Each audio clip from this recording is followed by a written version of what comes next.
Hi guys, welcome to my channel Lush Foliage. I hope you guys are fine and are safe. So guys, today we are going to be talking about a very beautiful plant that is called as Epiphyllum Oxypetalum. Now this is often referred as Brahma Kamal, but this is not exactly the actual Brahma Kamal. We will be talking about the real one at the later part of the video. But this plant is referred to as Epiphyllum Oxypetalum. Now guys, this plant belongs to the family of Cactaceae, which means that it is a variety of cactus. I know it doesn't look anything like a cactus plant, because when we think of any cactus, the first thing that comes to our mind, or the first image that comes to our mind, is a plant that has thousands of thorns and that tends to stand straight, which does not require a lot of water and tends to prefer a lot of direct sunlight. Well, Epiphyllum Oxypetalum differs from all of these features, even though it is a cactus, but it does not have thorns. Apart from that, it does not even stand upright. It's more like a trailing plant, and it always requires a lot of support. Like you can see here, I am trying to give some support for the plant, but ideally guys, using a stick or any kind of support will definitely not work out for this plant, because when there is new growth, the new leaves will again start to trail. So usually it is better to leave these plants trailing. Like you can either keep them in the balcony and let the leaves trail outwards. Now guys, this plant is also called the queen of the night. The reason behind that is because this plant tends to bloom only during the night, and as soon as the sunrise appears, the flowers of this plant tend to close, or they tend to fade off.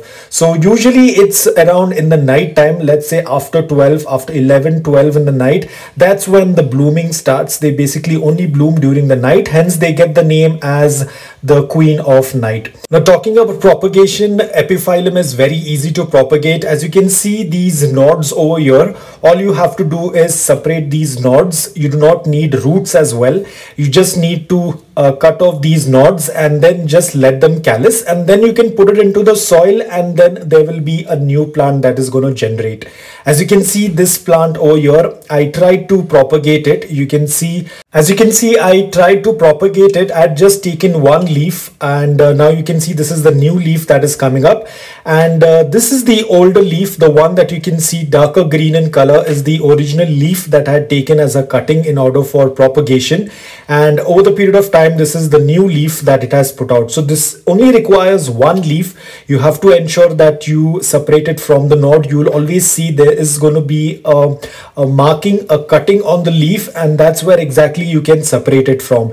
And to be honest, this plant tends to grow really quick.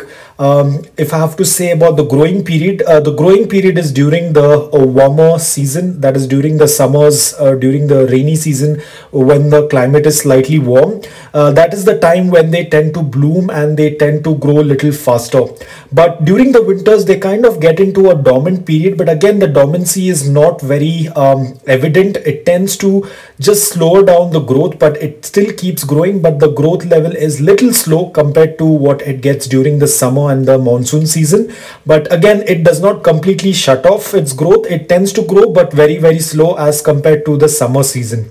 Now guys, it's extremely easy to propagate. You can try as many as leaves as you can, and they will eventually start putting out new leaves, like you can see over here. But again, for it to flower from this stage, that is going to take a little longer period of time, because the plant needs to get mature in order to put out those blooms.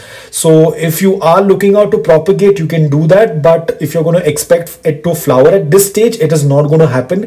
The plant has to reach to a decent size. Let's say it has to reach at least 3 feet or maybe 4 feet, and that's when the plant gets matured, and then it starts putting out those blooms. Now usually before it starts to bloom, you will see something like this. This is how the flower looks couple of days before it starts to bloom. Now I was not very sure initially, because I have never seen it bloom in actual, but luckily while making this video, I think it was all destined to make this video, and during this period of video, when I was shooting this video, I happened to catch a glimpse of this flower blooming. Usually, we all are very busy. We do not stay up late at night, due to which most of us are not able to see the bloom, because this usually happens late in the night, probably after 12, after 1 a.m. in the night. That's when it blooms, and by 6 to 7 a.m. in the morning it starts to close. So ideally, for a lot of us, we are not able to experience this process in person, but I was lucky enough to capture this on video. Now guys, talking about the aroma and the fragrance of this flower, it's really amazing. Now guys, this was only one bloom, but it was still emitting a lot of fragrance. Now I have seen videos wherein they have around 30 to 40 blooms at a time, so I can only imagine the amount of aroma and fragrance around that area. Now guys, talking about the soil requirements, the soil has to be loose, porous, well draining, but yet should maintain slight moisture in the soil. Talking about the light requirements, I would suggest, if the plant is young, give it indirect bright light or dappled sunlight, but as and when the plant starts to mature, it can handle slightly more direct sunlight. And talking about fertilizers, only fertilize it during the growing period, which is during the warmer season, probably during summers, and during the rainfall or during the monsoon season you can use rainwater, and you can use any kind of diluted liquid fertilizer during the summer months. Probably you can use seaweed once it's diluted in 1 liter of water, and then you can provide it. But remember guys, do not over fertilize it, because at the end of the day it is a cactus, so you do not want to over fertilize this particular plant. Probably when you tend to see that there are blooms coming up on the plant, you can start using a little bit of liquid fertilizer. Now this is the actual Brahma Kamal, which is found in Uttarakhand, around this area.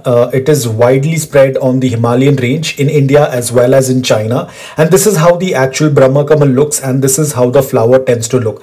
I'll put the name on the screen. You can check the actual name of this plant. And this plant belongs to the family of Asteraceae. So they are very different from the ones that we refer to as Brahma Kamal. The one that we usually refer is called as the Epiphyllum. And this is a different plant. This is a different genus of plant. This flower is also the state flower of Uttarakhand, but unfortunately guys, this plant is now at the verge of extinction. It's now classified as an endangered species, but still in the black market this plant is readily available for sale. There are people that are still buying and selling this plant. But if you happen to go through Uttarakhand, then please do not break the flower or do not uproot the plant, because if you're caught doing so, you will be jailed and penalized, because it's now a protected plant. It's classified as an endangered species. Now all we can do is hope that this plant tends to multiply faster, so that the numbers can increase and it doesn't get extinct. Because guys, if this beautiful plant gets extinct, all we'll be left is only seeing these beautiful plants in pictures. I hope that day never comes, and I hope that this program of conservation is successful and we are able to revive the population of this plant. So guys, I hope that this video was helpful to you. If it was, please hit the like button. If you're new to my channel, please consider subscribing to it. Until then, take care, stay safe and keep planting.